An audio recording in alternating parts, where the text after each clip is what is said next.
So we're live. Happy Friday, everybody. Coming to you here from Fort Lauderdale, Florida.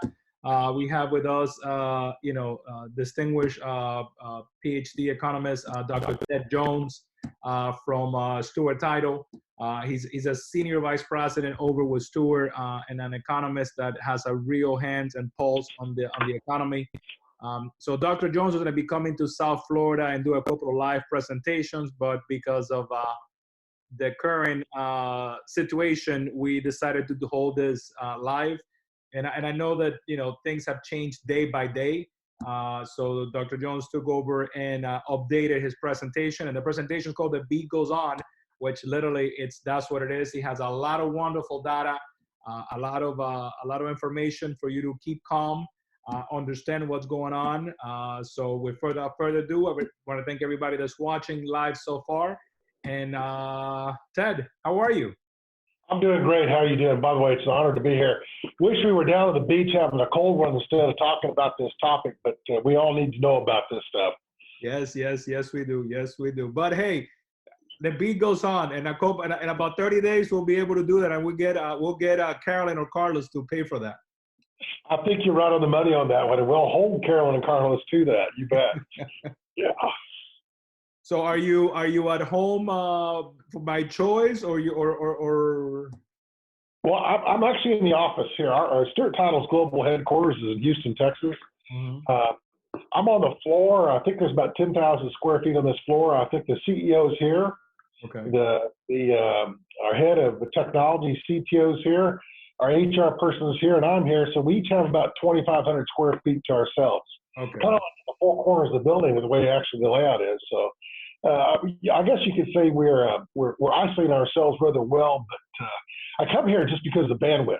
I'm trying to do this in my neighborhood. I'm thinking about it at home, but all my neighbors are home, and the bandwidth kind of goes down occasionally. So as important as this topic is, we figured we just come on in here and we'll make sure we don't have a shutdown in the interim. Okay.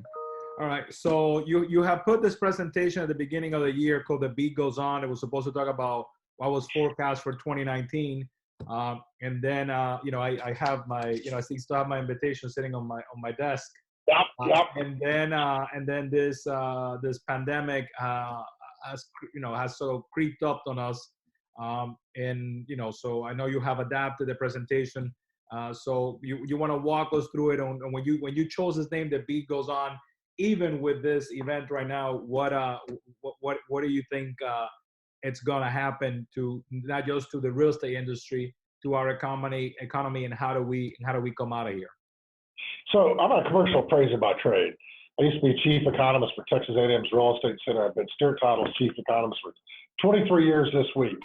So I know a lot about real estate. I've appraised everything. I was chairman of the Houston Association of Realtors back in 2004 and was the largest real estate group in the country.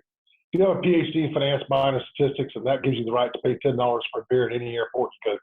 That's all that says. But I feel fortuitous that I picked this topic this year, and The Beat Goes On, because it talks about what changes, what stays the same, and what's coming. Who would imagine when I picked this topic last October for 2020 that this is what was to come? That said, I want to talk to we're going to talk about change to begin with up front.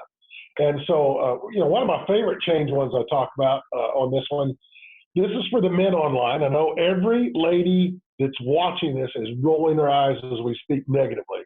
But men, if you want to heat up your pizza and not have it soggy, take that toaster, stick it on the end, and click away. Now, Ernesto, don't you think that's brilliant? That's a brilliant idea. Yeah, there you go. I'm going to patent that now. I'm going to call it the pizza warmer. Yeah. The next one I want to talk about change. And this change really applies to your business, your brokerage business as much as anything. On the left-hand side, that's IBM's first 10 megabyte hard drive. They had a 5 megabyte hard drive that literally took 5 men to move. But this 10, that's a 2-foot diameter platter. They were removable. That blank platter alone cost $36,000 in 1960. That's $311,000 today. On the right-hand side, that little blue thing next to the iPhone, that's the new 480 gigabyte solid-state drive, less than $70. It's just like your business. You still sell real estate, but we use different models. We still store data, but we use different devices. And I figure that's a good analogy. Talk about things are changing. Our millennials, the oldest millennials this year turned 40. We always heard millennials wouldn't buy homes for the 6th year in a row last year, according to the National Association of Realtors. Number one, home buying segment in the United States of America, but they're no longer the new kid on the block. When you're 40, whether you want to or not, you're an adult. I mean, we could get away with it in the 30s, but when you're 40, we're sitting there. And that's going to change a lot of stuff, too. I want to equate what we're talking about as beer, because most of us can relate to beer. I'm going to do that. And I grew up on a ranch in southwestern Colorado, Montrose, Colorado, sheep ranch. We used to raise malt barley for Coors, and normally I would have a 6-pack of Coors long next year, but you'll see why I'm using Pabst. Now, this is the conventional form we sold beer, and then that was the conventional economy, and that's a conventional way you used to sell real estate. People would, I'm going to go back a long time ago, people would walk into your office if you were a realtor or a broker or agent. You would pull out your paper MLS booklet. Ernesto, do you remember those days at all? Actually, yeah. So I've been doing this for 26, going to be 27 years. So when I jumped in the industry, at that moment is when the MLS jumped into DOS. Yeah. So I was lucky enough that I was able to have a dial tone modem and be able to get logged into the MLS. But most of, I don't want to call them the old timer, the seasoned agents were waiting for that Friday book that arrived every Friday. But by the way, in small towns, they printed that book once a month. Oh my God. You talk about how things change. So we all remember the 6. I can remember, though, the innovation when I was a teenager was the 16-ounce 6-pack. Because that way, if anyone asks how much you drank, well, you say, well, we split a 6-pack. They're thinking you just drank 3 beers each. Actually drank 4 beers each. That was innovation. But things changed. In those days, those 16-ounce cans were steel. If you drove your vehicle over that steel can, you could knock the alignment out of the front. They were just solid steel cans. Of course, then we all remember, the cases. Have you seen the latest in packaging from PBR, from Pabst Blue Ribbon? No. They've done second year in a row. Here it is, and I'm not making this up. This is a family pack, and it's not. You gotta love it. And that's how that's kind of like the iBuyer version, if you think about it. It's, whatever it is, still selling real estate, folks. We're still selling real estate. Now, talk about how things change. It's got to be the ironic photo of the year.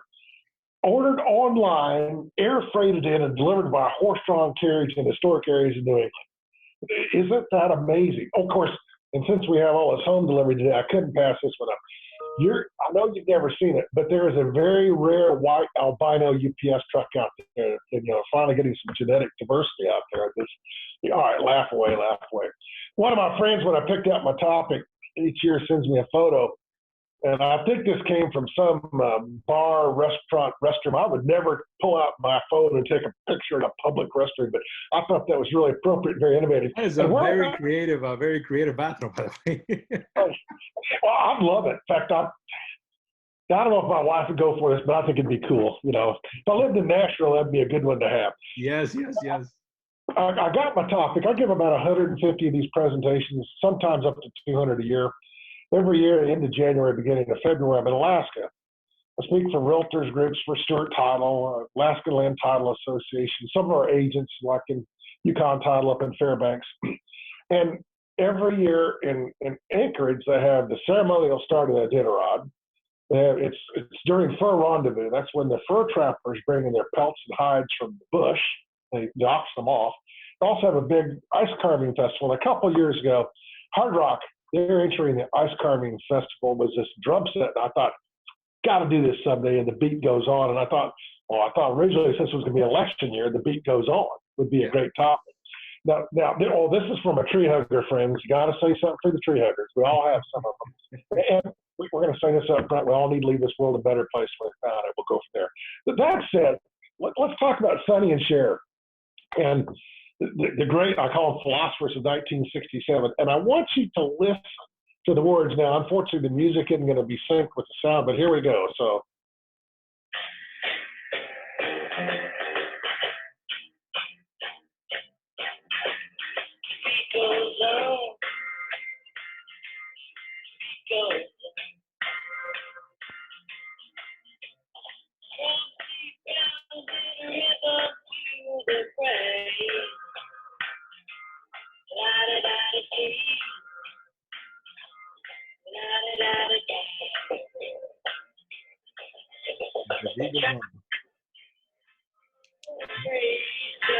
So I'll save us some time on this one and show you this thing, and we'll talk about the words. You look at these words. The beat goes on.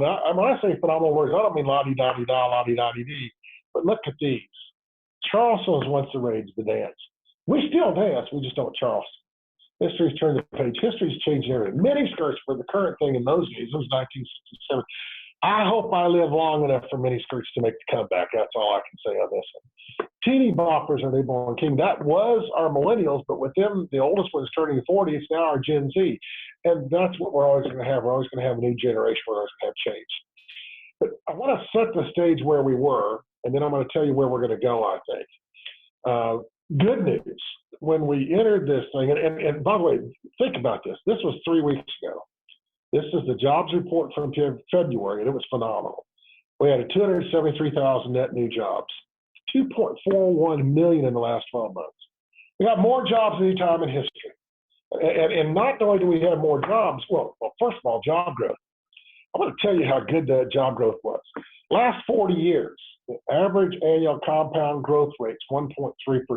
For the last 12 months, it's 1.6%. We were growing jobs at 23% above the 40-year average. Oh, and historically, as countries get older, regardless, they grow slower, and we're growing at well above the rate.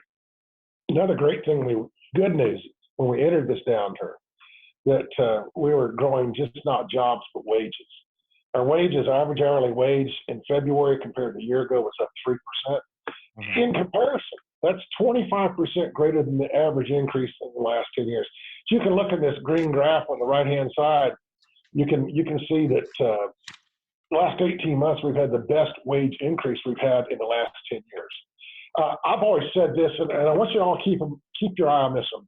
I call it my blood pressure test if we were heading to a recession. Now, let me put this in perspective.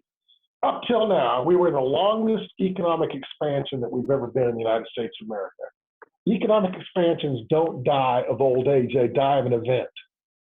9/11 was an event, which, by the way, didn't cause the recession. We were already in a recession for the dot-com implosion. You think about it, the last big recession we had, which is the worst of our lifetimes. Thus far, we hope it's still the worst of our lifetimes. In 2008, that recession ran into 2009.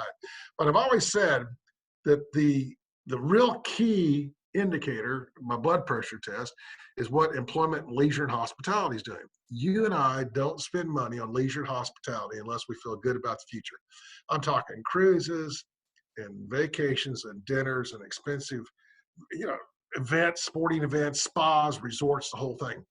I guarantee you this number disappears this thing. We were growing jobs at much greater rate than the U.S., 2.4% leisure and hospitality and 1.6%. Now, I want to show you what Hurricanes Irma and Harvey did to us. Of course, I live in Houston, y'all are in Florida. Yeah. You can see we recovered rather quickly from that. For us, it was a horrendous event. We were only a component of the country. Now, I'm going to disagree with everyone on the media today thus far. They're saying we're in a recession, and here's where I disagree. The official definition of recession is 2 or more quarters of negative GDP. As you can see, and by the way, GDP is the total value of all the goods and services we produce. Mm-hmm. It's adjusted for inflation. You got to make that count. Last year, we didn't start a recession. Here's Goldman Sachs forecast, but you would know this if you followed me on Twitter, because I tweeted this out early this week. DRTCJ is my Twitter handle. And I expect at least 100 of y'all to follow me today, DRTCJ, on this. I'm one of those solid followers. Well, I appreciate it. In fact, I can't thank you enough for that. And I don't talk politics and I don't joke. I literally just talk economics and real estate. Economic numbers, solid Thanks. Numbers. That's what I do, Ernesto. Anyway, first quarter, we had 2 great months this quarter, and we're going to have this horrendous March. So go down 5%, and notice Goldman's forecasting Q3 up 3%. That is amazing. Now, I think we might have a negative Q3. If we have a negative Q3, then we're officially in a recession. If we don't, we're not. Overall, Goldman's saying we're going to be at 0.4% this year. I just saw another number this morning that kind of indicated the same. So at least some of the institutional researchers such as Goldman and what have you are looking at a relatively short-lived downturn. I certainly hope they're right on this. Now, I got to go here real quick. I don't understand this toilet paper shortage. I just don't get it, but I thought this was great humor. Whoever did this was brilliant. If you're going to have a shortage downturn like this, I would expect it to be beer or wine or whiskey or steaks or something like that, but not toilet paper. I'm with you with the steaks. I don't understand the toilet paper, situation. I don't either, but I thought this was great. Someone else sent me this one, so they're not the only ones in the country that have this on perspective. So I want to take you back. I'm going to praise my trade. We're going to look at what happened in the last two pandemics and the last seismic event. That'd be 9/11. We're going to look at SARS, H1N1, and 9/11. We're going to look at 6 major statistics, economic and real estate. These were shocks to our economy. These were massive shocks to our economy. You bet. You're looking at the last two pandemics there, the SARS being the light blue, H1N1, the swine flu being the yellow, 9/11. And notice I'm using annualized data. We all know the month the hurricane hits, it's hell in a handbasket. We all know the month that you hit this stuff that hits your community, it is horrible. But let's look at the long run. And the long run I'm saying is year. So I want you to look at what 30-year mortgage rates did from 2000 to 2002. We kind of just continued our trajectory, which says at 9/11, now immediately 9/11 plunged interest rates down to nothing. They came back, folks. They came back because the economy came back, expectations came back. I could argue that there was no structural change in that trend line because of that event. SARS being the same way. In fact, you would expect if SARS had really hurt the economy, that trajectory would have continued downward at a steeper rate. It would have dropped further. It didn't. It actually stabilized. H1N1, these are a little difficult too. Remember in 2008, we had a biggest recession you and I've ever seen in our lives. So we got to look at 09 as just kind of the effect of just H1N1. Again, I'm going to tell you, I don't see any change in trend line. I'm going to tell you, at least in a year duration, while we know each time we did this, the month impacted it. A year, when you add it all up, there was really no net change. Don't you find that kind of amazing? No, what I find amazing is that the 2008-2009 recession and H1N1 took place around the same time, and how strong we came back out of that. And that's what I've been saying to everybody. It's like, listen, yes, this is like Hurricane Andrew for everybody watching me in South Florida. Hurricane Andrew was a devastating event, but South Florida bounced back unbelievably. It took 3 to 6 months of pain, but it came back stronger and better than ever. That's right. With better building codes, with better infrastructure, with better everything. So H1N1 and the recession came together at the same time. And yes, there was about a year of pain, but I feel this time our federal government is a little bit more prepared to, and it's being proactive, not reactive like we were back then. That's my humble opinion. I agree with you. Look at this next one. Let's talk home sales, housing sales. We see no change whatsoever in 9/11 and SARS. Now, H1N1, remember the economy, we hit a recession because of the housing bubble implosion in 08. Yeah. We actually saw a tiny recovery in housing sales in 09, and we didn't have our stimulus on housing purchases until 2010. I'm just trying to tell you, if you're saying that event structurally changed from one year to the next, housing sales, it didn't happen. Home prices, same way, folks. Same way. Look at this. Trajectory continued upwards in 9/11, upwards in SARS. If anything, you stabilized H1N1. I don't think H1N1 had any impact on the housing market. Although I want to say this. Every time we have a major event like these things, we spend a lot more time at home and we value our home that much more. I think there's a large number of people that are saying, thank heavens, I have my own house right now. And a large number of people are saying, man, I wished I had my own house instead of living in this apartment project with all these people. So I think, if anything, it adds value to our housing stock in our own minds. This is the unemployment rate. Again, it was rising through 9/11. It kind of flatlined in SARS. It was rising dramatically in 08 because of the recession. And again, it kind of almost topped out the year afterwards. Just trying to show you, commercial real estate sales, much the same thing. Now, commercial sales plummeted in 08, 09. That's because there was no lending. We had no liquidity on commercial real estate. And then I want to show you the cap rates. commercial cap rates are are a measure of risk. The higher the cap rate, the greater the risk. And you just don't see a big increase in risk taking place. I think the H1N1 went up only because the recession, I don't think it had anything to do with that. Now, I want to show you this. These are latest morning's numbers. And I want to put everyone in perspective, and got to listen to me all out on this one. In the world, as of this morning, in the entire world, we've had less than 250,000 coronavirus cases recorded. Now, I'm willing to bet you that's dramatically underreported. First of all, China may have lied. China says that they had 82,000 cases. In a minute, I'll say, let's say, had that 10 times more. What we know is correct, though, that we've had 10,064 people in the world die thus far of coronavirus. So let's look what happened to H1N1 just in the United States. I want to put this in perspective because I think we've lost a complete gauge of distance and measure. In 2009 in the U.S., we had 60.8 million swine flu cases. 274,000 people in the U.S. alone were hospital. 12,500 died. My goodness. In the world, we've had 247,000 cases of coronavirus. Now, let's say it's and 88,000 in China. Let's say China lied by a factor of 1,000%. They've underestimated the number of cases by tenfold. That means 880,000 Chinese have had this. Now, we know the death rate's not understated. But so 880,000 Chinese, China has 1.4 billion people. You're not even talking a million out of 1.4 billion. Just trying, and we hope that we don't even get to the swine flu, but we've got massive ways to go if you think about that, of the swine flu. I want to put this in perspective. We hope coronavirus is only as severe as a swine flu. It well could be less. What do you think of this one, Ernesto? Had you seen these numbers compared side by side? I have seen the numbers, but when you put them like this together, you see the swine flu was, it was a larger, it was a larger event. It was a larger, a black swan, and I felt that back then, no government was as ready as we are right now.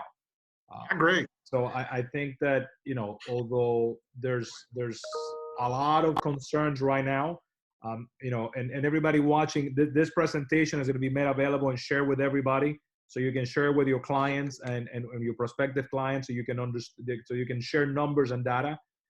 But if you look at swine and 9/11 and H1N1, all of these other events did, the real estate, which, but most people watching are in the real estate industry, the real estate did not contract. As a matter of fact, there is the real estate boom right after. The dot-com crash, it was one of those things that the real estate market surged tremendously after the dot-com crash. Everybody thought it was going to, something that was going to happen. So I tell everybody, Wall Street is not the real estate market. It's two different economies. It's complete different economy. But when you look at these numbers, I mean, it's heartbreaking that the amount of life lost. But when you put it into perspective, it's minimal. Right. So retail sales, now we got both the yin and the yang, the good and the bad on retail sales. Retail sales make up 68% of GDP. I'm willing to bet that Amazon, Costco, and Walmart just had the best first quarter in the history of their lives. All the sales, and we've only been doing this for a month, not even a full month.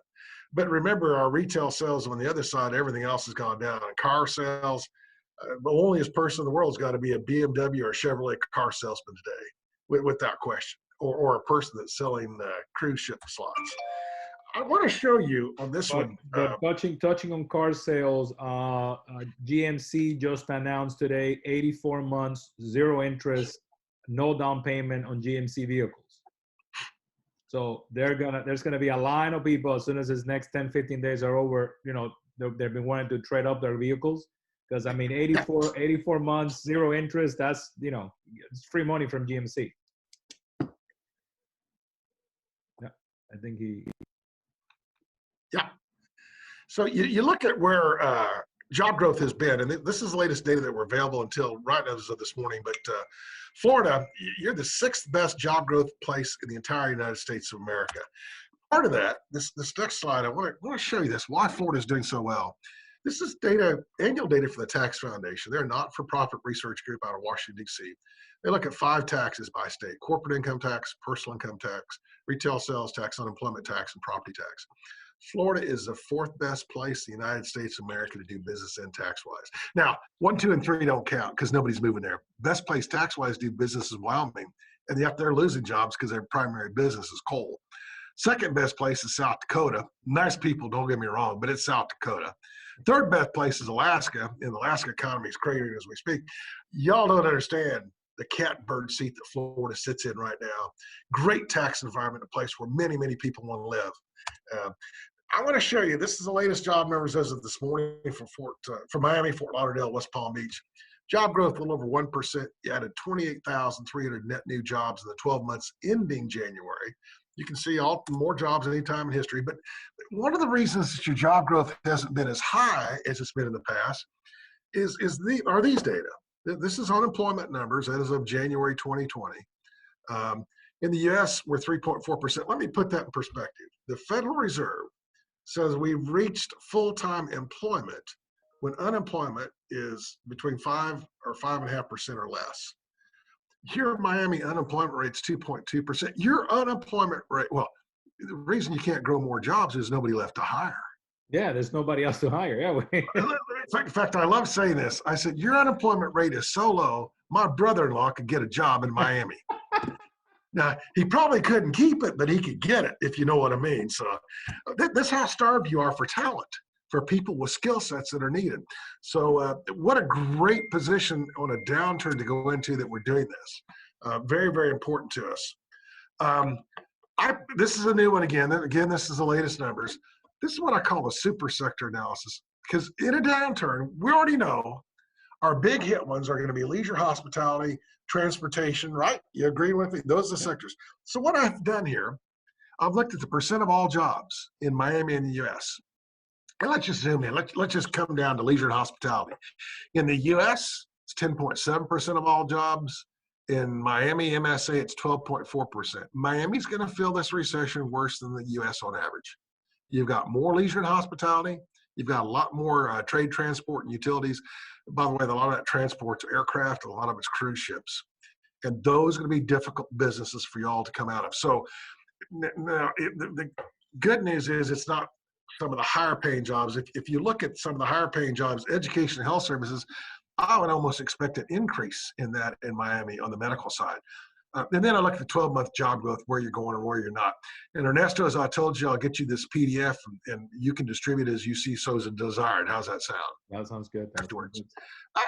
One of the things I always want to look at, and when we're going to talk about real estate, is we go into a downturn. If we had overbuilt before we hit the downturn, just as we had in 08 and 09, it makes that downturn that much deeper and that much more severe. So let's look at the housing market right now.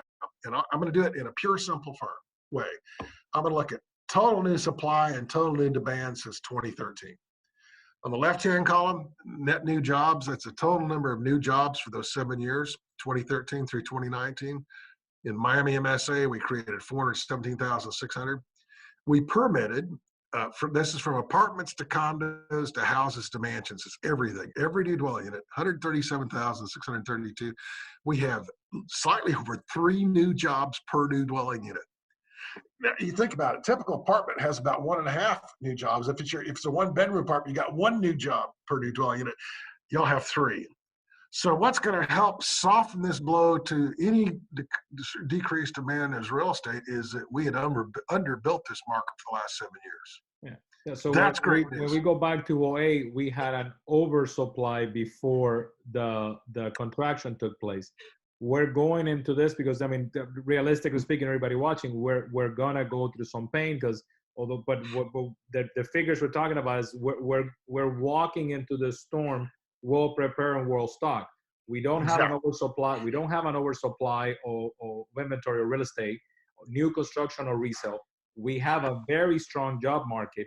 So yes, we're gonna go from 2 to maybe 10, but we're not gonna go from 2 to 40. You know, exactly right. And that's why, so you know, we've got some good tailwinds that are going to take us out of this.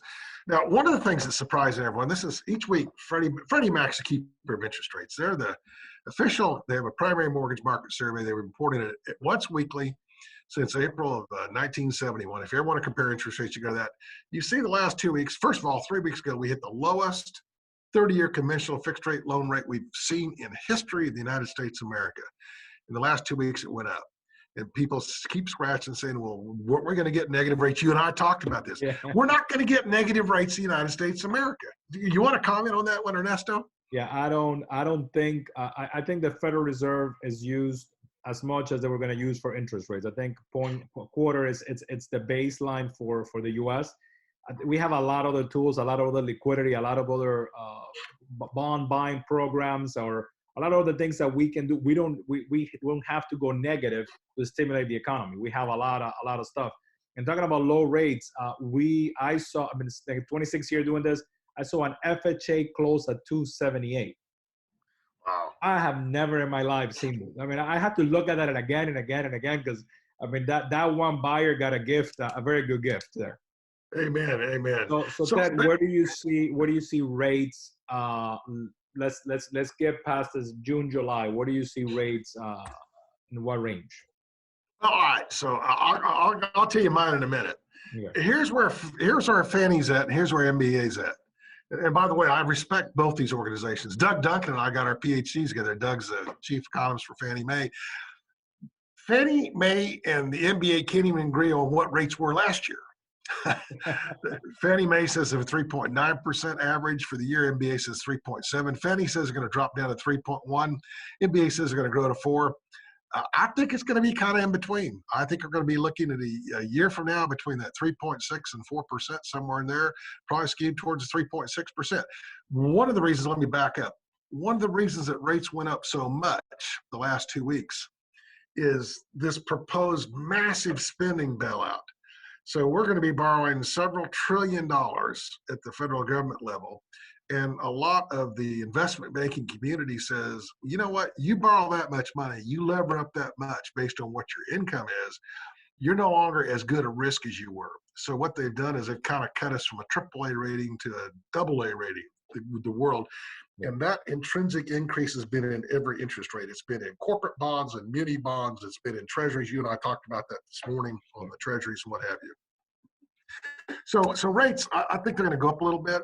I do not anticipate negative rates in the U.S. for this one reason. Unlike the European countries or Japan or even Russia, we are still growing in population. If you were like Rip Van Winkle and you went to sleep in Japan or Italy or Germany or Poland or Russia, a year later when you woke up, there would be fewer people living there. That means you have less demand for real estate. We just don't have that problem. Now, next one I noticed on my CNBC, while we're talking, we had NAR release their housing sales number.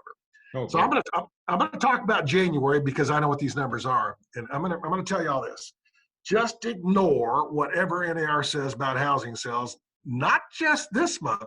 I want to ignore what they said in January. I even wrote a blog on it in January. Said pick a number, and the reason is, we got to look at the proper numbers. NAR, their January headline was housing sales dropped 1.3%.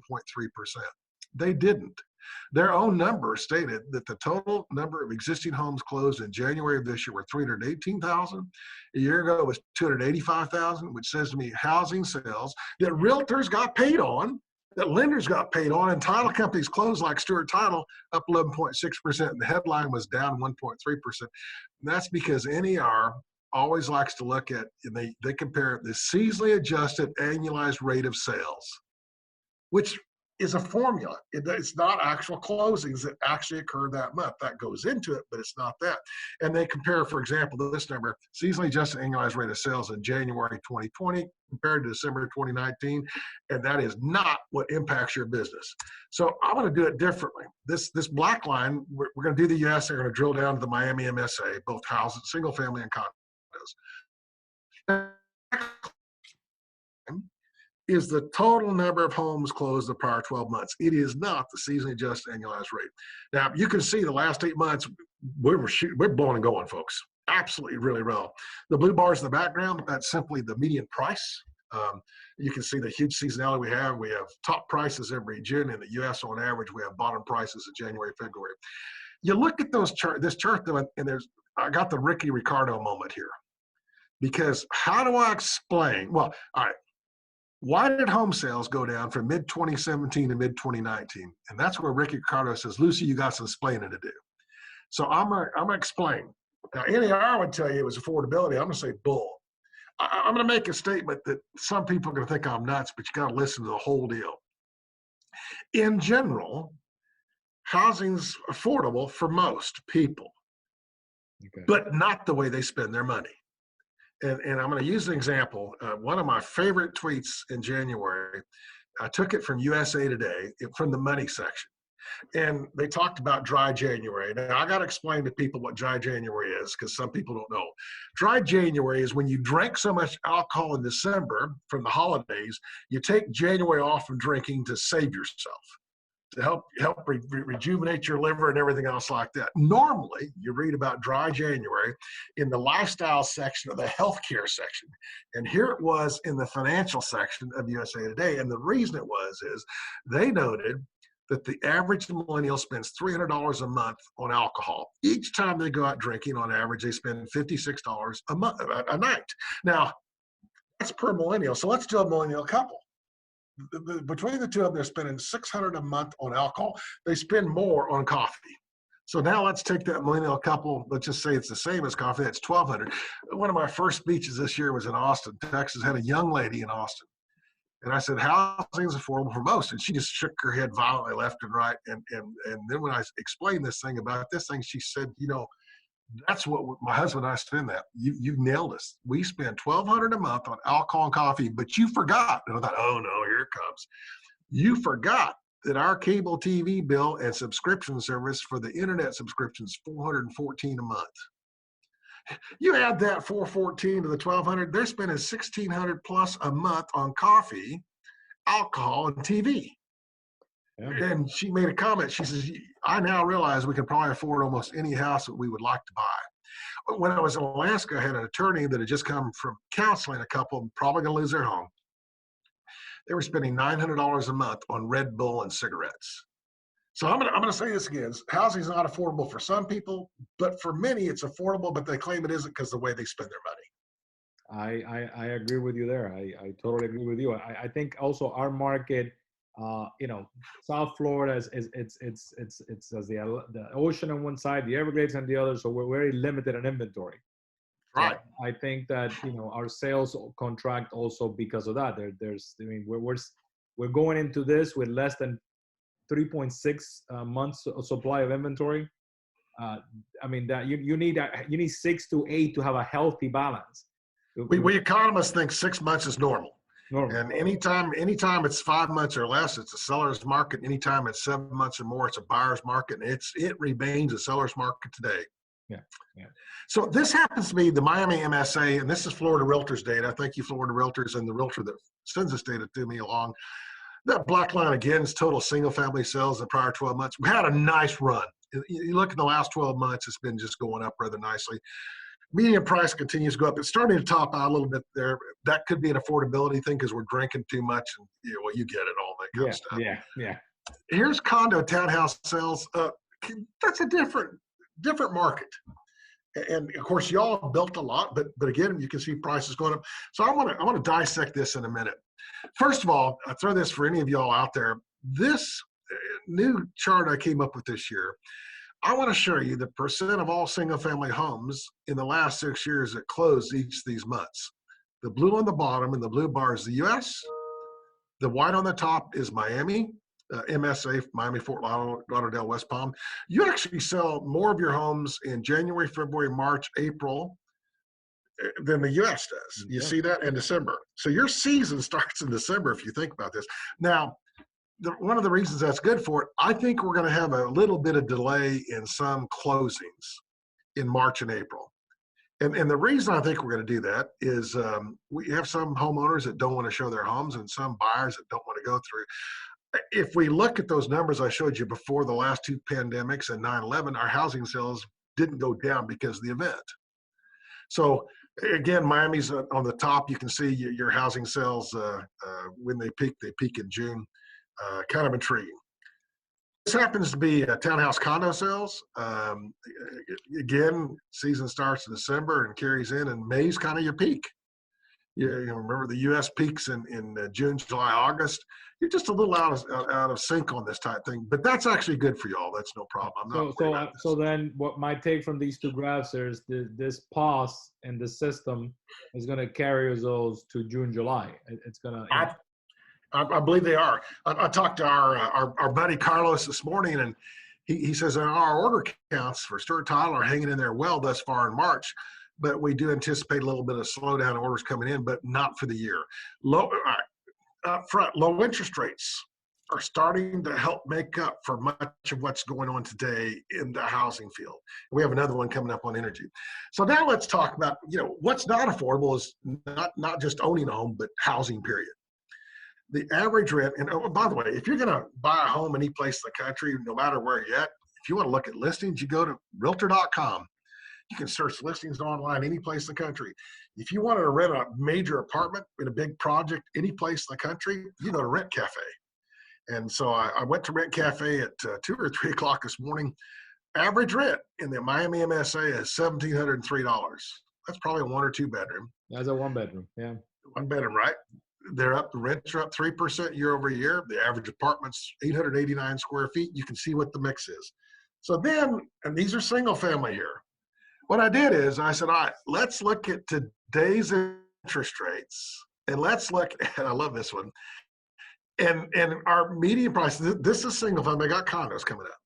So at $1,703, if your rate is 3.66%, and if you put 20% down, don't worry, we got FHA coming up. Yeah. You're borrowing $290. Your principal and interest payments $1,332. You still have $371 a month to apply for taxes and insurance. Do you realize if you can save 20% down, you can probably, for the same payment per month you're making for an apartment, own the typical house in the Miami MSA? That's phenomenal. Don't you think so? Yeah, no, and 360, there's still inventory in Miami-Dade County, and then Dade, Broward, and Palm Beach. There's still plenty of inventory at that 360 target. It's not like there isn't. There's still inventory. Well, you're not going to get in Coral Gables. You're not going to get that area, but there is inventory. I threw in the FHA. Basically, it says you can pay the principal and interest. If you want to pay taxes, insurance, you're going to have to give up your coffee and your alcohol. Yeah. Or part of it thereabouts. Here's condo. Condos are different because, condos are different. We got a median price there of $200,100. We all know we got a condo fee, and my estimate is that condos are between 40 and 60 cents a square foot per month. Is that a fair statement? Yeah, roughly. Oh, by the way, even though I'm from Houston, Texas, I'm going to challenge y'all realtors. If you want to make your listings more effective to buyers, you need to put our monthly condo or homeowner's fee per square foot per month so people can compare units across the board. Y'all need to do that. That's a good tip. I'm writing that one down. Heads up thing on. So that said, on the conventional loan, $200,100. You got $970 left over for taxes, insurance, and condo fee. We just did it. You could own the typical condo in the Miami MSA for the same price as renting a 1-bedroom apartment. Am I correct? Yeah. Just shows this. FHA, pretty amazing, folks, pretty amazing. I go back to this thing, people say housing's not affordable. For many, it's not. For some, it's not. For many of us, it is highly affordable. We're going to kind of wrap this thing down a little bit. Commercial real estate, I always talk about this. It's kind of an overall hit. You can see we had a major plunge in commercial sales between 07 and 09. Our commercial sales dropped 88%. Had nothing to do with H1N1, had everything to do with the recession. You couldn't borrow money. Commercial sales are doing well, and the reason they're doing well, real estate is the last investment we have today that's given us a decent return. What'd you quote me to? So that 09, 010, 11 line, it wasn't that there was no buyers. That was not what we were experiencing. We had plenty of investors that wanted to take advantage and buy property. The banks was not lending, which is not the problem that we're having now that we're going to have going forward. It's not that the banks are not going to lend. We had the inventory, we just couldn't get the loan. So. Exactly. In fact, the reason that banks are going to lend on commercial real estate today, unless it's hotels, I'll take that caveat off the table. I hope the restaurants might be a tough sell right now too, but they're going to lend there because it's got great cash flow compared to any other investment we're facing. This happens to be Miami commercial real estate sales. Doing really well, folks. Not all-time records, but really, really doing well. Now, here's the second component that's going to help us ease this out of this downturn. The first one's lower interest rate. The second one's cheap energy. Now, we always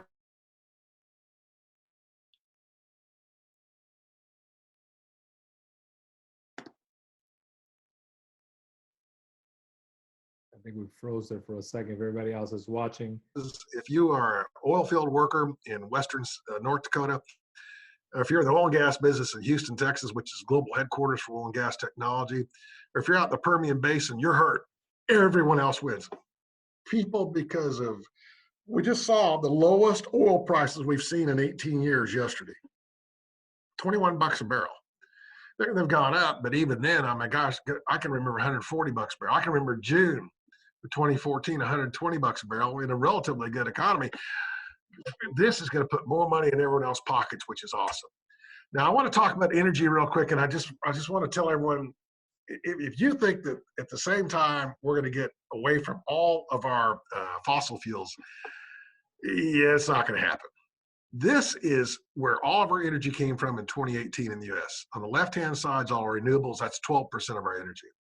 On the right-hand side is 88%. That's our non-renewables. Now, uranium's non-renewable, but it's not a fossil fuel. But I want to point out our renewables. And there's some people in Washington, D.C. and Congress that say that 10 years from now, everything on the left-hand side is going to be all of our energy. It is physically impossible for our lifestyle today, even giving physics. Biomass, two forms of biomass. One of them is, you take your fry oil and you make a synthetic diesel fuel. I have a cousin who owns a Mesilla Valley Transport trucking company, 1,500 semis on the road every day, Royal has. He has his own synthetic diesel fuel plant from fry oils from McDonald's and everyone else. Loses money on every gallon of diesel fuel he makes, even with the subsidies. That's not only, even with subsidies. Oh, and even more important than that, if we're going to get healthy, we don't want to double our fried oils to produce more fuel, which are, plant-based. The other form of biomass we have, you look at our old landfills from 40 and 50 years ago. We put down all that garbage. We covered it with plastic and then dirt. It's been encapsulated. It's anaerobic decomposition. You're actually producing methane gas. What we're learning is municipalities and counties are going out and drilling those because it's producing so much methane. And well, part of it is if they don't drill them, they might catch fire anyway and burn. And then you have a smoldering garbage dump. It stinks like burning garbage at your whole town for the next 10 or 20 years. So they're drilling them and then using this methane gas for municipal buildings and other things like that. We're not going to double biomass. Well, one of the ways to double it is double our landfills and wait 40 or 50 years. That's not going to do it. Hydro, build a dam, spin a turbine. The cheapest form of electrical generation there is in the world is hydro. We'll never build another major hydro project in the United States of America. And the reason is, if you're going to put in a new dam, you're going to kill an endangered species or create one, and that's not going to be allowed in our society today. And in fact, I believe there are 3 dams in the Pacific Northwest that are scheduled potentially for imminent cutting in the next 10 years. Geothermal. California has some geothermal plants. Think of hot springs, what have you. Those hot springs are hot that if you go deep enough in the earth in that location, the rocks will, if you put water next to it, literally flash to steam. So they drill a hole down those hot rocks, pump water down to it, it turns to steam, drill another relief well, steam shoots out, spins the turbine. California's not going to give any more geothermal permits. Of course, we don't want to build one in Yellowstone either. No. So let's look at the two where everyone thinks we're going to build all of our energy, wind and solar. Think about this. We've been subsidizing wind and solar since 1974. One of the studies I said we probably subsidized to the tune of $4 trillion. We subsidized wind and solar in 2018. Was that trillions or billions? We subsidized wind and solar, they think, since 74 to 4 trillion. Just in 2018, we subsidized wind and solar installation of new plants to 129 billion. And it's only 3.4% of all of our power today. Now, people on the new Green Deal tell you everything's gonna be wind and solar. So let me tell you about wind energy. Wind energy, wind turbines produce most of their power in early evening, and it's all about physics. As the sun sets, you get a cooling on one side and it's hot on the other. You get convection currents and you get massive wind flow, and hence you get a lot of electricity. Most of the installations, though, because we don't use much electricity then, our maximum peak electrical loads comes in early to mid-afternoon. So you got half the electricity you can't use that's generated at night. You need to store it through the next day. So we'll just build batteries, right? Well, maybe not. Hold on there. Batteries, this is from the Manhattan Institute. It's a think tank. It's kind of like a think tank that you got to tell the whole story. It can't be left or right. It can't be conservative or liberal. It can't be pro-green, pro-oil. It's got to be the whole truth and nothing but the truth. So here's our latest article on batteries. $100,000 worth of Tesla batteries, as good as they get, folks. By the way, Tesla batteries are all built by Panasonic. I've been in the plant, the Gigafactory in Reno. But $200,000 worth of Tesla batteries, which weigh over 20,000 pounds, store the same amount of energy as 1 barrel of oil. That's a direct quote out of their paper. Now think about it. A barrel of oil yesterday was 23 bucks, and an empty barrel cost 20 bucks. So for 43 bucks, not only you get the storage device, you get the full energy. I don't think we've ever appreciated how perfect oil has been for store of energy. Now, I think Tesla cars are fun to drive. I can't own one because I often drive from Houston to Dallas and back in a day. It can't go that distance. I drive from Houston to Austin today, or Houston to Fredericksburg, Texas, where my dad's ranch is. I can't go that distance without charging. I can't get there and back in a day to do it. Fun to drive, but it's not going to work for me. So someone will say, well, just build more gigafactories, right? Get this one. The Gigafactory in Reno, world's largest battery factory, cost $5 billion. If you took every battery from that factory that was made in a year, and we store electricity for the US, we can store enough electricity for 3 minutes. Oh, and you say, well, we'll just build more. If you built 5,000 gigafactories, or built the same one for 1,000 years and saved all the batteries from it, you can store enough electricity for 2 days. Do you understand? We are not going to be running off of battery energy. In fact, you live in Florida and I live in Houston. There's not enough batteries in this world to run my air conditioning overnight. No, and that's the big issue. No. Yeah. I want to talk about China real quick. And this, again, is part of this fallout right now that we're seeing with China. So for everybody that's asking questions, as soon as we get to the end, you're going to be able, we're going to ask those questions. So stay put, because, you know, we're coming to an end, but I see the questions being asked. They're going to be answered. So stay put. So I want to talk about China. I don't want to talk about blame. I mean, yeah, okay, the virus came from China. It is what it is. I want to talk about trade. And this is where the change is coming about. First of all, we had to have a change in our trade with China for an economic reason. I want to take politics off the table completely. Here's what we bought from China in 2018. Here's what China bought from us. Neither of these bother me. That's the same scale, by the way. Here's what we bought from them. Here's what they bought from us. Again, I don't care that we buy 5 times more from them than they buy from us. That's not the issue. A lot of countries buy more from us than we buy from them. The issue is this, is how the trade, until we just started changing a month ago, is being done. Now, if you've ever been to China, have you been to China, Ernesto? No, I haven't, no. All right, so what'll amaze you there, you're going to see a large number of people driving Buicks down the streets of China. They're the new millionaires. They're the success people. A Buick, if you want to tell everyone that you're successful, you drive a Buick, and I'm not kidding you. Buick has effectively, GM's done a phenomenal job. And I mean, if you're the new cutting edge, you're driving the Buick if you're rich. The problem was, under the trade rules, when General Motors used to export a Buick to China, which is a month ago, $50,000 Buick on the going in had to pay a 25% tariff. That means that $50,000 wholesale car, when it hit China, had to pay a $12,500 tax. Now that's 25%. When China shipped up as a motorized vehicle of any kind, the maximum we were allowed to tax it was 2.5%. My goodness, folks. We were paying 10 times more taxes than they were paying. Now, so I'm going to do this with everyone just pick a side. We're going to play the board game Monopoly. You're going to either play for China or for the US. I don't care which side you play on. If you're from China, when you pass go, you get 200 bucks. Under these same rules, if you're from the US, when you pass go, you get 20 bucks. Who's going to win the game? China. So why are we even playing? That's why we had to change the rules with China.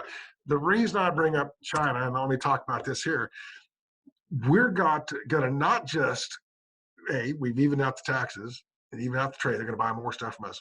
We're going to bring a lot of what we're producing over there back. And I mean, primarily and very quickly, pharmaceuticals. I'm not comfortable buying all my pharmaceuticals from China. I'm just not. I want that made in the US. I'll take Germany, I'll take Canada, I'll take Mexico, but I don't want it made in China. That's just me. And so we're going to see, look at Apple Electronics, Apple Computer. They're going to bring a large number of their component, high value component, back to, for example, North America, and that's great news. So let me wrap this up. I expect a recession. Remember, two or more consecutive quarters negative GDP. Goldman doesn't, but I think we're out by the end of the year. I hope I'm right on this one. Okay. Good news is going in, we had growing wages and jobs, best job and wage growth, best wage growth in 10 years, folks. Record low rates and cheap energy are going to help bring us out of this. That's great news. In manufacturing, cheap energy begets more manufacturing, and as we bring back more stuff from China, which I think we should, the cool thing about manufacturing jobs, if you're in high school, you don't have to go to college to get a degree to have a great career if you got manufacturing. No college debt. And we're going to replace China on a bunch of fronts. I have a Twitter account, DRTCJ. I hope a bunch of y'all sign back up with me on that. I noticed some of you already did on that one. I want to talk one thing real quick, because I want to say one thing positive about what we're doing in real estate. Also, it's a blatant advertising, so let's get on with it. I hope you've been down to U.S. Virgin Islands. This is St. John, Maho Bay. In fact, last time my wife and I snorkeled across here, we quit counting at 12 turtles over 2.5 feet in diameter halfway across. St. John's so unique because 60% of St. John's a national park, which is pretty phenomenal. Now, that's Cruise Bay where you go in, and I actually own a unit there in one of those things. But let me tell you how we bought the unit, because this is what's exciting about real estate today. For those y'all in the brokerage business in particular. We went and looked at this unit and we've been going down there since mid-'80s, owned some property with other people and what have you, but went in there last July with my realtor, and the only time you can show a unit when it's not occupied or rented. So these are rented by the week. It's called Gallows Point Resort. Rented by the week, and the person checked out on Sunday morning at 10:30. So going with my realtor at 10:30 in the morning, he's got his iPad. We walked through in 10 minutes and yeah, made an offer. It was below the asking price. So he typed it up on his iPad. I clicked the DocuSign button. It went off to the listing realtor. And then he put the iPad down, he put his cell phone on the countertop, and he called the listing realtor on Sunday morning about 10:40 in the morning. He told her, I said, I just sent you an offer on this unit. And she says, great. I just got off the phone with the owner. The owner was a doc out of New Jersey who was on vacation in Italy. And he just called to see how his sales were going and the sale of this unit was going. She called him up. He made a counter, came to us. We accepted the counter. What's amazing, imagine this, a couple from Texas bought investment properties. It's a good income producing property in St. John from a couple in New Jersey who was vacation in Italy, and start to finish, it was a 21-minute transaction. The only time I signed my name was about 3 weeks after closing when I was in my attorney's office in St. John. He said, if you sign here, I'll give you a copy of your closing documents. That's where we're going. Remote online notaries, everything else, folks. You cannot believe our future. And why this is important to realtors and real estate specialists, brokers, and agents. You no longer are just the cab driver. You're now providing value-added negotiation and search tools. That's your best place on this thing. So there we go. I'm done with that. Let's talk some questions. What do you think? Good. So one of the questions that's come up twice is based on what you're seeing of a large, a recession, but with GDP coming back after the third and fourth quarter. What do you see housing? Do you see housing a contraction in housing at all, or just what do you see? I think it's just like a hurricane, and y'all are more used to that because it's like we are here in Houston. I think in the month or two or three after this, we see a reduction in activity. I think as early as this is in the year, I think we'll just make up for what we lost, and I think we'll end up this year about the same as we were last year in total sales volume. What's helping offset that will be our much lower, much more affordable interest rates, cheap energy. Stimulus is going to help some, not everyone. That said, our biggest hit sector for y'all is going to be leisure and hospitality. A lot of leisure and hospitality wasn't buying housing. They're renters because those are typically lower paid jobs. Oh, and if you want to feel decimated, don't feel sorry for yourself. Feel sorry for the people that work in bars and restaurants and cruise ships and what have you. First of all, they didn't make much to begin with. And secondly, they're taking the brunt of this big impact. And I have no doubt about that. So then that you just answered the second question. What do you think of this, the psychological impact, especially in South Florida, that, since yesterday, non-essential business are shutting down? My answer to that is, from September 12th for the next 30 days, we were all in a state of shock. We had that issue with anthrax going that happened right after, and a lot of people haven't even forgotten about that. So imagine how quickly resilient we are. And then, when you show the graph, the market came right back and roar in the next 3 to 6 months. So what's your take on that psychological effect? Ernesto, I'm going to agree with you. In fact, I even said this yesterday in one of my speeches. I think the most impacting event of my lifetime was 9/11. I remember, of course, I was director of investor relations for the company. We're traded on New York Stock Exchange. Stuart title is. My thing is, we'll never be the same. And my goodness, now we think this is the worst thing. And we only have, well, I say only, 230,000 cases worldwide. We had 60.8 million cases of H1N1 in the U.S. in 2009 alone. I sure hope that this plays out like the last two pandemics have, as I showed you in this thing. If that's the case, we're going to feel pretty smug. Not everyone. I'd like to say the leisure and hospitality people are going to be hurting.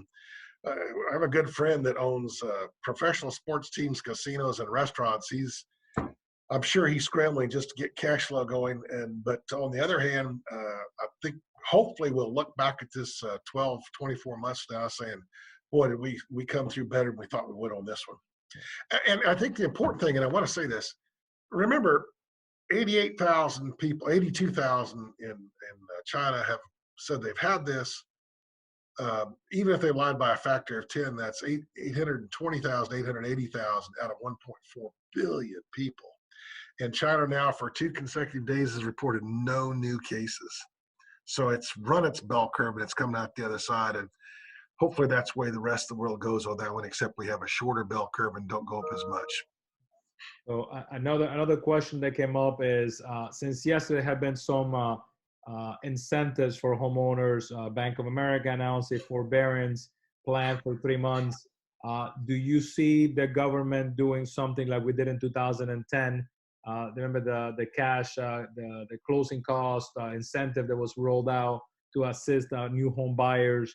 Do you think that the federal government will do another type of program like that sometime in summer this year? I don't think we're going to see the subsidies to the new first-time home buyers like we saw back in 2010. And the reason is this recession is being caused by a completely different entity. Real estate caused that downturn in 08 and 09. And as a result, I mean, we overbuilt real estate. We made real estate the next get-rich-quick scheme. And I always joked about y'all in Florida. You didn't own one condo, you owned 4 of them. And in fact, you didn't even want to sell them to anyone. You didn't even want to rent them, excuse me. You only bought them. We had this neat saying in college in Texas. It's called the bigger sucker doctrine. You were a sucker that paid too much in hopes that a bigger sucker would come along and pay more. And that pretty much describes 2004, 5, 6, and 7. We were going to get rich quick, just owning it, selling it. Forget about living in it. Forget about renting it. Just find that sucker and we can make money. And we had overbuilt dramatically, and we've just done the opposite here. Right now, there's no reason to incent people to purchase a new home. In fact, low interest rates are taking care of that as we speak.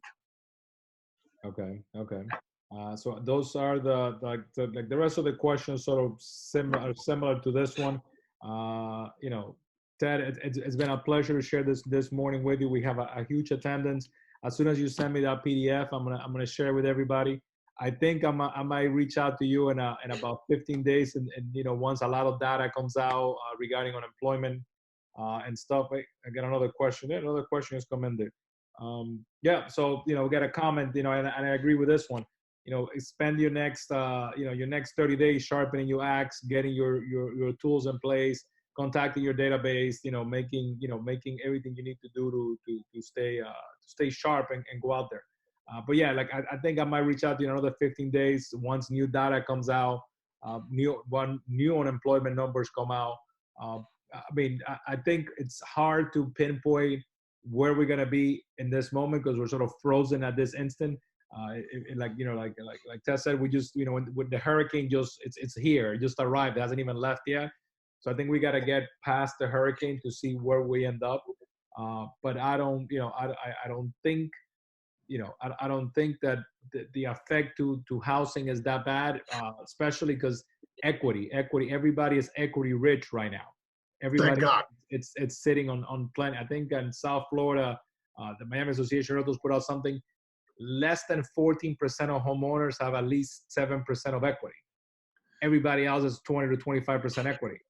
Yep. So there's a lot of liquidity sitting on real estate. So it's not like 2008 when you know, it was the other way around. Everybody was sitting with, you know, 107% mortgages, hoping for that next big fish to bail them out. So Yeah, that's right. That's right. I agree with you wholeheartedly on that. all right, so thank you so much for this moment. I want to thank everybody that's watching. I'm going to post it, the PDF once I get it, so you can share it with all your clients. You know, follow the Ted on Twitter if you haven't found them. Okay, I got a couple of other questions that just came up. Hold You bet. on. Everybody's asking for that. Okay, comments. High-end condos, Miami. Where do you see those going? Well, all right. So high-end condos are, you know, those are people that have money, and very often, particularly in your market, they're all cash transactions. If people feel comfortable that have the money that want to move to a upend, you know, it's times like this that make our living at home more important to us than other things we own. And so I think there are a lot of people. I always said this after 9/11. Right after 9/11, I bought Walmart stock, I bought Home Depot, and I bought Lowe's. You still needed toilet paper and toothpaste. And I figured we're all going to be living at home for the next year. And after living at home for 6 months, your wife's going to say, either you remodel this kitchen, or we get a new home, or we're getting a divorce. And I think the housing becomes that much more important to us when we're around like that. So I'm actually pretty buffed about what's going on in that. One of my tweets this morning was about the sales in high-end housing last year that were up so much. Kind of amazing. In 2019, I wouldn't be surprised if that continues. So my take on those high-end condos, the question was, are they going to sell for 75 cents on the dollar? Remember that slide that Ted showed regarding taxation. We are the cheapest, by my standard, tax state in the union when you compare us to the cheaper states. Yes, you can pay cheaper taxes in Alaska. I just went to Alaska. It was a beautiful experience, but I wouldn't live in Alaska for anything in the world. So you mentioned South Dakota was the other place. South Dakota, yes. I have driven through South Dakota. Trust me, you drive and drive and drive. And if you're a rancher, South Dakota is a place for you. If you're not a rancher, if you want to enjoy a lifestyle. So I don't know if 75 cents on the dollar is the call. I think that this new tax bracket is going to look for where it's cheaper to live and have all the same amenities and lifestyle that they're used to having in Chicago and Manhattan. You know, that's what they're going to be looking for. You know, and so I don't know if 75 cents on the dollar, but I think that there's going to be, like, you know, Ted just say, everybody's going to look for that comfort in their house. And what we have built on here is very comfortable. So. Well, I also think, if anything, if I were going to be a betting man, my bet was we would not get a further tax cut for the individuals. And remember that the individual tax cuts expire, what is it, 2024? I think we have a higher probability now of extending that tax cut permanently and perhaps getting an additional tax cut, particularly on the higher end. So I would say you probably enhance the people in the high end moving to Florida. They're going to move. They were accelerated by the tax law changes a year ago. They're going to be further accelerated by any of these new changes. I think you're right on the money, Ernesto. Okay. All right. Well, thank you. Thank you for that. Thank you, everybody, for watching. I'll be sending you the PDF information as soon as you have it. Share that information. So educate everybody you're working with. Two things that I want to say before I close. When you get on an airplane, they go through that whole routine. The first thing they tell you is put on your mask. If you put on the mask on anybody else, this is the moment to do that. Prepare for yourself. Put the mask on yourself. Make sure your family is ready. Make sure everybody is safe. So to go through the next 10, 15 days that we're going to go through. But after that, this presentation is a good way to reach to everybody you have in your CRM and your database and say, hey, this is what everybody is talking about, where the economy is and where the economy could go. So I wanted to share this with you. I sat down and got educated today. And there's going to be a lot of more things that I'm going to be putting out and Ted puts out things every morning. Take this 15 days.